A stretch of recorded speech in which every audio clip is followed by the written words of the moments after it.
تطمئن قلوبهم بذكر الله ألا بذكر الله تطمئن القلوب. ويا صباح العافية والحب والسعادة على عيونكم يا أحلى وأغلى متابعين بالدنيا كلها. شلونكم حبيباتي؟ إن شاء الله يا ربي الكل بخير وصحة وعافية. أهلا وسهلا بكم متابعيني من جديد بفيديو جديد، إن شاء الله يعجبكم وينال رضاكم. منوريني ومشرفيني حبايبي بقناتي. أهلا وسهلا بالمتابعين الجدد وبالقدامى أيضا، نورتوني حبيباتي ونورت قناتي بوجودكم، وشكرا لكم على تعليقاتكم وعلى لايكاتكم وعلى مشاهداتكم وعلى كلامكم الحلو والطيب والدعم اللي دا أشوفه من عندكم. أنا كلش أشكركم وكلش كلش كلش أحبكم، وأتمنى يا ربي إنه كل إنسان يدعمني ويشجعني، إن شاء الله ربي ما ينساه، وإن شاء الله يكون بأفضل وأحسن حال لكل المتابعين طبعا، حتى اللي يشاهدون بصمت. كلش أشكركم من كل قلبي حبايب قلبي. واليوم مثل ما تشوفون روتيننا غسل فراشات وبطانيات. طبعا جانا المي وطلعت فراش البيت كليته وغسلته، وهنا شريت الدواسات ودا اشوفكم حتى الدوشق مالت الشرباية يعني بين فترة وفترة اطلعه برا بالشمس، يعني الشمس يتعقم هماتين، لان تعرفون هنا بيتنا ما تدخل له شمس ولا غرفتي ابد ما تدخل لها شمس، فعلى طول يعني بين فترة وفترة اخليه بالشمس يتشمس يتعقم وبعدين ارجعه. فهنا حبيباتي غسلت الدواسات وبديت بهذا الموكيت مالت المطبخ. راح اغسله وياكم ان شاء الله، ونغسل بطانيات هماتين، لان اليوم جاني المي، فاني كل ما يجيني المي يعني مثل ما تقولون يعني استغل الفرصة وابقى اغسل، ويعني ما اخلي المي هيك يروح.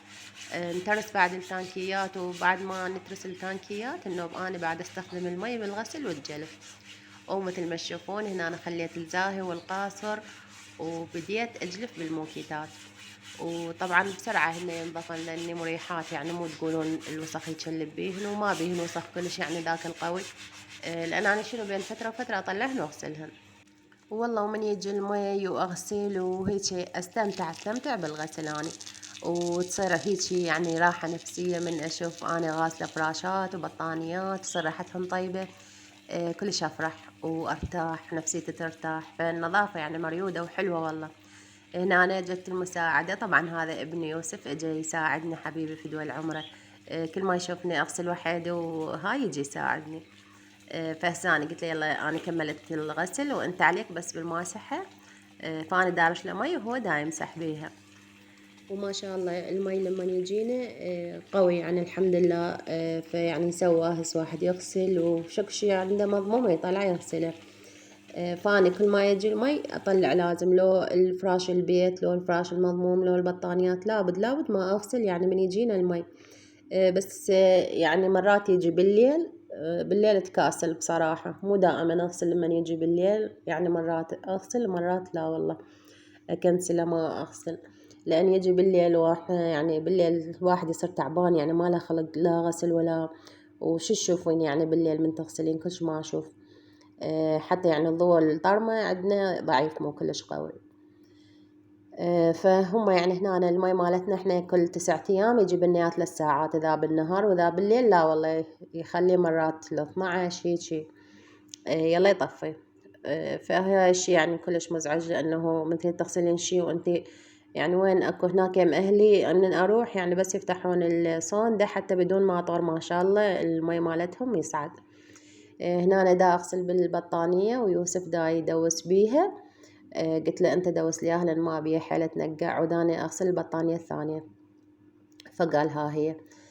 هنا أنا غسل ليها حبيبي وكملها، وأني هنا أنا جبت هذه المادة مالت المطبخ هماتين هذه بالمسلك بالمسلك مالت المطبخ أفرشها، نمشي عليها، فهي مو متوسخة يعني حيل، بس أنا حبيت أطلع أغسلها ويا كل الفراشات، لأن كل فراش البيت طلعته حتى أغسله.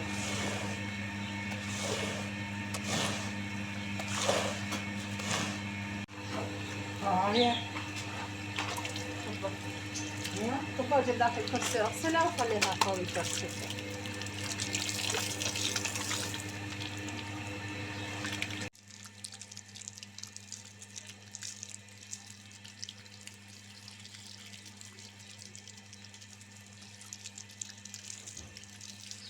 شنو؟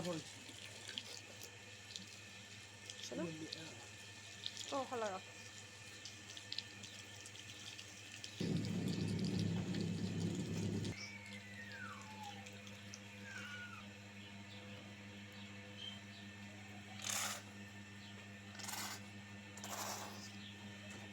وهنا شوفت عينكم خلص الزاهي، وهيك خليت بمي ودا اخذه، قلت حرامات يبقى بزاهي خلي كله خليه على البطانية. ودزيت السوفي قلت له روح جيب لي زاهي من هذا المحل اللي قبالنا حتى اكملها غسل. وخطية راح جاب لي زاهي وقلت له ها هي روح انت ارتاح انا اكمل بعد بحيدي. فراح حبيبي جاب لي زاهي، وهمتين خليت لها قاصر وخليت لها زاهي همتين من اللي جاب لي اياه، وغسلتها ونظفتها وصارت هيك يعني جديدة طلعت. وشريت هذه البطانية وخليت هذه الثانية على الكرسي بمكان ذيك. وبلشت هنا بهذه الدواسة، أول شي خليتها فوق الموكيت وغسلتها جلفتها همتين وشريتها، ورجعت على هذا الموكيت بس شنو دا أغسل بالدواسة وانقطع المي، يعني ما كملت غسل بالمي. وهذه خليتها بالطشت، غسلتها جلفتها وخليتها بالطشت ما ادري طست، شطفتها ما عليكم بالسحقات. وهنا الحمد لله كان انا مخلصه الموكيت غسل، بس شنو بقيت بس اشطفه وطفى المي، فجريت مي من التانكي، شغلت ماطور يعني على التانكي وشطفت الموكيت بيها وغسلته وخلصت منه الحمد لله. ونظفته يعني صار يخبل، وكلتهن شريتهن وغسلتهن وشريتهن ناس على الحبل وناس على الحائط. ولهنا حبيباتي راح يخلص الفيديو وياكم، اتمنى يا رب يكون عجبكم نال رضاكم، واذا عجبكم لا تنسون من الاشتراك واللايك بقناتي وفعل زر التنبيهات حتى يوصلكم اشعار بكل فيديو جديد انزله. واترككم في امان الله وحفظه، وأحبكم هاي ومع السلامه.